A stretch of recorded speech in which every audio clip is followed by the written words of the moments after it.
আসসালামু আলাইকুম সবাইকে, welcome back to my channel. সবাইকে অসংখ্য ধন্যবাদ তোমরা সময় নিয়ে আমার ভিডিওটা দেখছো। আজকে একটা টক ঝাল মিষ্টির আমের আচার রেসিপি করে দেখাবো, সাথেই থাকো। ফার্স্টে আমি প্যানে তেল দিব। এখানে আমি রাইস ব্রেন আর সর্ষের তেল মিক্স করে গরম করে নিয়েছি। দুটা তেজপাতা টুকরা করে হাত দিয়ে ছিঁড়ে 4 টুকরা করে নিয়েছি, আর একটা দারচিনি আস্ত দিয়ে দিচ্ছি।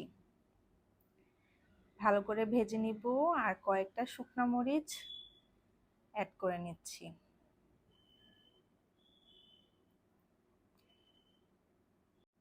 এখানে আমি 2টা আম কেটে ধুয়ে ভালো করে পানি ঝরিয়ে মুছে নিয়েছি এবং সেটা তেলে ভালো করে ভেজে নেব। খেয়াল রাখতে হবে আমের মধ্যে যেন কোনো ধরনের পানি না থাকে, তাহলে আচারটা নষ্ট হয়ে যাবে। কিছুক্ষণ মিক্সচারটাকে আমি ভালো করে ভেজে নেব।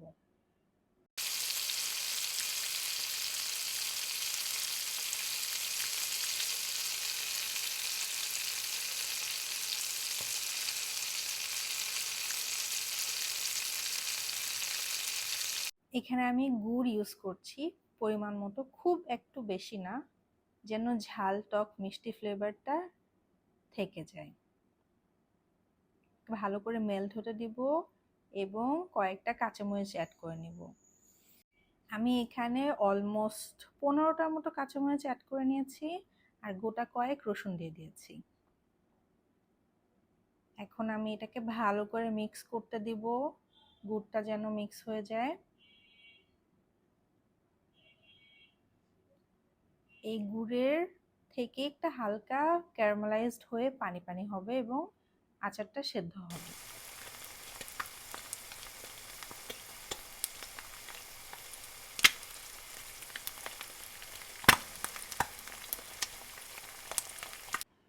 স্বাদ মতো লবণ দিয়ে দিচ্ছি, 1 চামচের মতো লবণ দিয়ে আবার মিক্সচারটা দিব। আর মরিচের গুঁড়া, হলুদ গুঁড়া, ইউজুয়াল যে মশলাগুলো লাগে সেগুলো আমি দিচ্ছি। এখানে 1 চামচ মরিচের গুঁড়া দিয়েছি, 1/2 চামচ হলুদের গুঁড়া দিয়ে ভালো করে আবার মিক্স করে নিচ্ছি। অনেক নাড়াচাড়া করতে হবে। শেষে আমি মশলাগুলো উঠিয়ে ফেলবো। যে তেজপাতা দারচিনিটা দিয়েছি সেটা আমি উঠিয়ে ফেলে দিচ্ছি। এখন আমি আরেকটু টেস্ট করে লবণ দিয়ে দিচ্ছি। প্রচুর নাড়াচাড়ার মধ্যে রাখবে যেন মিক্সচারটা লেগে না যায়। আমি এখানে ভিনেগার অ্যাড করে নিয়েছিলাম, ক্লিপটা আসেনি। ভিনেগার অ্যাড করে নিবে যেন এটা অনেকদিন ভালো থাকে আর খেতে পারো। 2টা বোম্বাই মরিচ অ্যাড করছি ফর দ্যাট স্পাইসি কিক।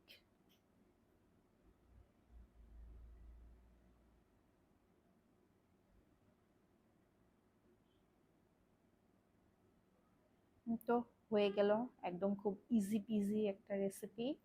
তোমরা ট্রাই করে দেখতে পারো। আম আমার খুব পছন্দ, সবকিছুর সাথে খুবই ভালো লাগে। অ্যান্ড এই 5 ফোড়নটা আমি লাস্টলি অ্যাড করে দিয়েছি, আগে মশলাটা দেইনি। ইয়াম্মি একটা আচার, ট্রাই করে অবশ্যই আমাকে জানাবে কেমন লাগলো। 5 ফোড়নটা অ্যাড করে আমি আরো কিছুক্ষণ এটাকে জাল দিব যেন আমগুলো, রসুনগুলো একদম সফট হয়ে যায়।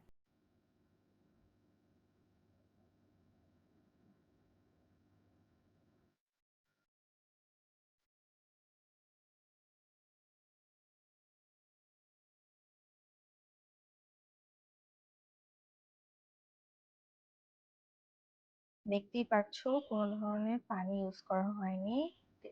আচারে যত পানি না ইউজ করা যায় তাই ভালো। আমি একটা জারে ভরে নিচ্ছি। অনেকদিন স্টোর করে খেতে পারবে। যদি ভিডিওটা ভালো লাগে অবশ্যই সাবস্ক্রাইব করতে ভুলবে না।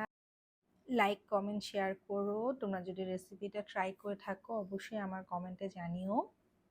Thank you for watching. দেখা হবে নেক্সট ভিডিওতে। আল্লাহ হাফেজ।